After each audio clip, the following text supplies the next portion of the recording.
ক্ষমতা এলে বিশ্বে চলমান সব যুদ্ধ বন্ধের ঘোষণা দিয়েছিলেন বর্তমান মার্কিন প্রেসিডেন্ট ডোনাল্ড ট্রাম্প। 2022 সালের ফেব্রুয়ারির পর থেকে ট্রাম্প বড় গলায় বলেছিলেন জো বাইডেনের জায়গায় তিনি যুক্তরাষ্ট্রের ক্ষমতায় থাকলে রাশিয়া ইউক্রেন যুদ্ধ বাধতই না।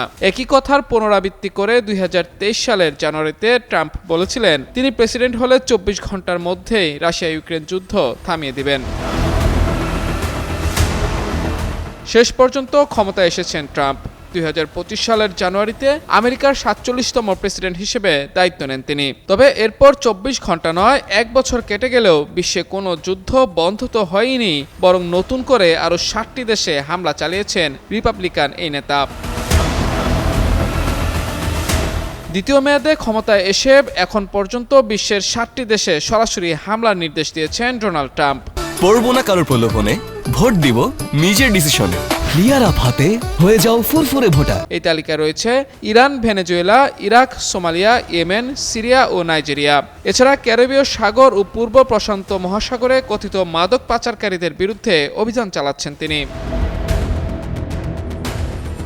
ট্রাম্পের আমলে সবচেয়ে বড় সামরিক হামলা চালানো হয়েছে ইরানে। গত বছরের 13 জুন ইরানের সঙ্গে সংঘাতে জড়ায় ইসরায়েল। এরই ধারাবাহিকতায় ইরানের 3টি পারমাণবিক স্থাপনায় হামলা চালায় যুক্তরাষ্ট্র। 12 দিনের ওই সংঘাতে 600-রও বেশি ইরানি নিহত হন। এর ঠিক 8 মাস পর গত 28 ফেব্রুয়ারি আবারও ইরানে যৌথ হামলা শুরু করেছে ইসরায়েল ও যুক্তরাষ্ট্র। এখন পর্যন্ত ইসরায়েল যুক্তরাষ্ট্রের যৌথ হামলায় প্রায় 200 শিশুসহ দেশটিতে 1000-এরও বেশি মানুষ নিহত হয়েছেন। এর আগে চলতি বছরের 3 জানুয়ারি দক্ষিণ আমেরিকার দেশ ভেনেজুয়েলায় সামরিক অভিযান চালিয়ে প্রেসিডেন্ট নিকোলাস মাদুরোকে সস্ত্রীক অপহরণ করে যুক্তরাষ্ট্রে নিয়ে যায় মার্কিন বাহিনী। এ অভিযানে ভেনেজুয়েলা ও কিউবার নিরাপত্তা বাহিনীর সদস্য সহ অন্তত 86 জন নিহত হন। এছাড়া গত সেপ্টেম্বর থেকে লাতিন আমেরিকা ও ক্যারিবীয় অঞ্চলে সন্দেহভাজন মাদক পাচারকারী নৌযানে অন্তত 45টি হামলা চালিয়েছে যুক্তরাষ্ট্র। এতে 1.5 শতাধিক মানুষ নিহত হয়েছেন। পাশাপাশি আফ্রিকার দেশ নাইজেরিয়া এবং সোমালিয়াতেও হামলা অব্যাহত রাখে ট্রাম্প প্রশাসন।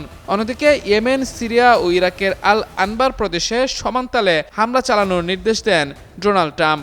এসব ঘটনায় এটি স্পষ্ট হয় যে নির্বাচনের আগে ট্রাম্প যুদ্ধ বন্ধের যে প্রতিশ্রুতি দিয়েছিলেন তা ছিল শুধুই ফাঁকা বুলি।